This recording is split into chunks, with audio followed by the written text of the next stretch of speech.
நான் ஏன் கத்துகிறேன்? நாங்கள் ஏன் இப்படி நிற்கிறோம்? எங்களுக்கும் பின்னாடி வருகிற தலைமுறைக்கு இந்த கொடுமை, இந்த கேடுகட்ட ஆட்சி தொடரக்கூடாது, நீளக்கூடாது என்பதற்காகத்தான் நாங்கள் வந்திருப்பது ஆள் மாற்றத்திற்கு, ஆட்சி மாற்றத்திற்கு அல்ல, ஆட்சி முறை மாற்றத்திற்கு,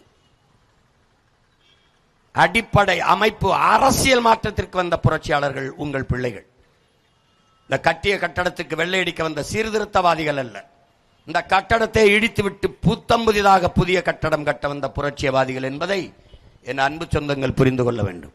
படிக்க கல்வி இல்லை, குடிக்க தண்ணி இல்லை, பார்க்க வேலை இல்லை, படுத்து செய்து கொள்ள மருத்துவம் இல்லை, பயணிக்க பாதை இல்லை, உண்பதற்கு நல்ல நஞ்சில்லாத உணவு இல்லை, சுவாசிக்க காற்று இல்லை. என்ன வாழ்க்கை இது? என்ன வாழ்க்கை இது? ஓ, மலையை வெட்டி ஏத்துறான் பார்த்துக்கிட்டு இருக்க, அது வேற என்ன கல்லுன்னு நினைச்சிட்டு இருக்கியா? பூமி தாயின் மார்பு. மழை இல்லைன்னா ஒரு நிலம் பாலைவனமாகிருங்கிற அறிவியல் உயிரில் உண்மை தெரியாத உங்ககிட்ட பேசி என்ன பண்றது? மழை இல்லைன்னா நாடு என்ன ஆகும்? அதை உன்னால உருவாக்க முடியுமா? முதலமைச்சர் கையெழுத்து போட்டா மழை வளர்ந்துருமா? கையெழுத்து போட்டா மலையை வெட்டி எடுக்க முடியும், மலையை கட்டி எழுப்பிட முடியுமா? இது அறிவு இருக்கிறவன் செய்யற செயலா? நீரை புறா உறிஞ்சி உறிஞ்சி விற்கிறான். விற்கிற முதலாளி யாரு? அரசாங்கத்துக்கு கிடைக்காத நீர் முதலாளிக்கு எப்படி கிடைக்குது? ஏப்ரல் மேல நம்ம ஆத்தாள் அப்பெல்லாம் குடத்தை வச்சு காத்திருக்கும் போது அழைச்சு பேசினா குடுவையா கொண்டாந்து இறக்குறான் இந்த முதலாளி. அவனுக்கு மட்டும் தண்ணி எங்க கிடைக்குது? எங்க கிடைக்குது? தண்ணீர் ஒரு வியாபார பொருளாக மிக உயர்ந்த சந்தை பண்டமாக மாறிவிட்டால் அந்த நாடு நாடா?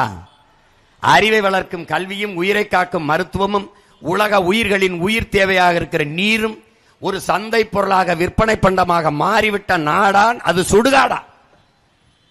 தண்ணீர் உங்களுக்கு மட்டுமானதா? கல்வி மருத்துவம் நீங்க பாத்துக்கிறீங்க, மருத்துவம் கட்டி பள்ளிக்கூடம் கட்டி படிச்சுக்கிறீங்க. ஆனா நீர் உங்களுக்கு மட்டுமானதா? அது உலக உயிர்களின் பால் இல்லையா? அது தேவை இல்லையா? இப்ப நாம இந்த கடையில போய் ஒரு தண்ணியை வாங்கி குடிச்சிடறோம், ஒரு போத்தல்ல கொடுங்கன்னு குடிச்சிடறோம். அப்ப மற்ற உயிரினங்கள் என்ன செய்யும் என்கிற ஒருத்தர் மூளையிலேயாவது இந்த சிந்தனை வேண்டாமா? 400 அடி 500 அடிக்கு கீழே போய் தண்ணீரை உறிஞ்சிடுற, போர்வெல் போடுற, ஆழ்குழாய் கிணறுல உறிஞ்சிடுற. இந்த மரம் எப்படி 400 அடிக்கு வேற கிடப்பும்? சிந்திச்சிருக்கியா? என்னைக்காவது யோசிச்சிருக்கியா? சரி, கொக்கு, குருவி, நாய், நரி, ஆடு, மாடு, யானை, புலி, சிங்கம், தேனீக்கள், சிட்டு இதெல்லாம் எங்க போய் குடிக்கும்னு என்னைக்காவது யோசிச்சியா? அதெல்லாம் செத்தா நீ எப்படி வாழுவ? உனக்கு பல்லுயிர் சூழல்னா தெரியுமா? பயோடைவர்சிட்டினா என்னன்னு தெரியுமா? உயிர் சூழல் என்றாது உனக்கு என்னன்னா தெரியுமா? ஒன்றோடு ஒன்று இணைந்து பின்னப்பட்ட உயிரியல் தொடர்பு தான் இந்த உலகம்.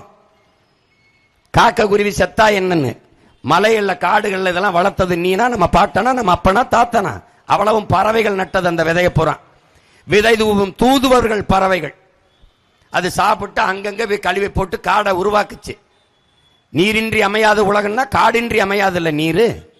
மேகத்தை அறுவடை செய்து பூமிக்கு மழையாக கொண்டு வருகிற ஆற்றல் உலகத்திலே மலை மரங்களுக்கு மட்டும்தான் இருக்கு. எல்லா உயிரினமும் என் அன்பு சொந்தங்களே நற்காற்றை சுவாசிட்டு நச்சுக்காற்றை வெளியிடும். மரங்களும் செடி கொடிகள் மட்டும்தான் நச்சுக்காற்றை சுவாசிட்டு நற்காற்றை வெளியிடும். இது உயிரியல் அறிவியல் உண்மை. அப்படின்னா இந்த இயற்கையின் முரண் இல்லாத எந்த உயிரினும் வாழ முடியாது. நம்மள மாதிரி அதுவும் ஆக்சிஜனை சுவாசிட்டு கார்பன் டை ஆக்சைடை வெளியிட்டா நிலைமை என்ன ஆகுறது? ஒருத்தன் உயிரோடு செத்து போயிருவான். அப்ப இந்த இயற்கையின் அரிய அருங்கொடை படைப்பை போற்ற தெரியாத மனிதன் எப்படி மலையை பேசுறான், மரத்தை பேசுறான், ஆடு மாட்டை பேசுறான். ஆடு மாடும் உனக்கு நான் ஆடு மாடு அற்ப உயிரா தெரியுது. உன்னை வச்சுக்கிட்டு எவனா காசு கொடுப்பானா? நீ வங்கியில் அடமானம் பொண்ணினா காசு கொடுப்பானா? ஆனா ஆடு என்பது பிக்சட் டெபாசிட், மொபைல் பேங்க்ங்கிறான் எல்லா அறிஞனும். நடமாடும் வைப்பகம்ங்கிறான். ஒரு ஆடுங்கிறது 1 லட்சம் ரூபாய், ஒரு ஆடுங்கிறது 50,000 70,000. அப்ப ஒரு ஆடுங்கிறது 50,000 நீ நிலையான வைப்பு தொகையில் போட்டிருக்கிறாய், பிக்சட் டெபாசிட்ங்கிறான். ஆடும் மாடும் நடமாடும் வங்கி மொபைல் பேங்க்ங்கிறான். நம் செல்வம் இல்லையா? என்ன உனக்கு தெரியுது? ஒரு கிலோ கறி 1000 ரூபாய்க்கு தாண்டி போயிருச்சு. உனக்கு பால் குடிக்கிற பால் எங்கிருந்து வருதுன்னு என்னைக்காவது கேட்டிருக்கியா? ஒரு நாடு ஆவின் பால் விக்குது, பால் இருக்கு. எங்க? பசு எங்க? பால்வளத்துறை அமைச்சர் இருக்காரு, பால் இருக்கு. வளம் எங்கே? கால்நடைத்துறைக்கு அமைச்சர் இருக்காரு, கால்நடை எங்கே? உனக்கு பால் எங்க இருந்து வருதுன்னு கேட்டிருக்கியா? நீ என்னைக்காவது கேட்டிருக்கியா? உனக்கு பால் ஆந்திராவில இருந்து வருது. ஏன் வருது? ஏன் வருது? அவனுக்கு நல்ல ஆத்தாளுக்கு அப்பன் இருந்த ஆள்றான், ஆடு மாடு வளர்க்குறான், உனக்கு கொடுக்குறான். நீ ஆடு மாடு வளர்க்கறது அசிங்கம், பால் குடிக்கிறது நல்ல பெருமை. எப்படி? இது ஒரு கேவலம் இல்லையா? இது ஒரு கேவலம் இல்லையா? பைத்தியக்காரன். இப்படிலாம் சிந்தி பையன் தான் நபிகள் நாயகம் மேய்ச்சாங்க, இயேசுபிரான் மேய்ச்சாங்க, பகவான் கிருஷ்ணர் மேய்ச்சாரு, எல்லாரும் ஆடு மாடு மேய்ச்சாங்க. உனக்கு ஆடு மாடு மேய்க்க கஷ்டங்கிற, ஆனா கறி திங்கிறது இனிக்குதுங்கிற, பால் குடிக்க இனிக்குது, நெய் தயிர் மோர் வெண்ணெய் எல்லாம் சாப்பிட வெண்ணெய்களுக்கு இனிக்கும், ஆடு மாடு வளர்க்கறது அவமானம். இது ஒரு கேடுகட்ட மனநிலை, கேடுகட்ட மனநிலை. அவன் பரிசு பொட்டணம் கொடுக்குறான், 1000 ரூபாய் கொடுக்குறான்னு பார்த்தா என் ஆத்தால போய் அண்ணன்ல அடிச்சு பிடிச்சிக்கிட்டு போய் நிக்குது. ஒரு சோத்து டப்பா கொடுப்பான். சோற எவன் கொடுப்பான்? விவசாயி தான் கொடுப்பான். டிஃபன் கேரியர் கொடுப்பான், வாங்கி வச்சுப்ப. அங்க உள்ள வைக்க டிஃபன் எவன் கொடுப்பான்? அது விவசாயி தான் கொடுப்பான். அதை மனசில் வச்சுக்கிட்டு ஒழுங்கா விவசாயிக்கு ஓட்ட போட்டு நாட்டை காப்பாத்துற வேலையை பாருங்க. சும்மா காலங்காலமா ரெட்டாளைக்கு போட்டேன், உதயசூரிக்கு போட்டேன். என்னத்தை கண்ட?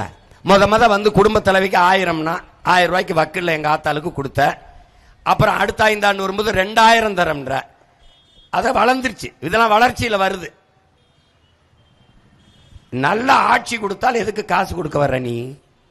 எதுக்கு?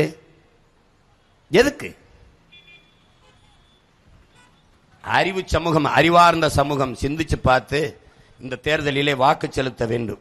இங்கே வேலூரில் போட்டி போடுகிற என் ஆறுயிர் தங்கை, அன்பு தங்கை, இளங்கலை தமிழ் படித்த என் தங்கைக்கு சோனியா அவர்களுக்கு வேலூரிலே வேளாண்குடி மகன் விவசாயி சின்னத்திலே வாக்கு செலுத்துங்கள்.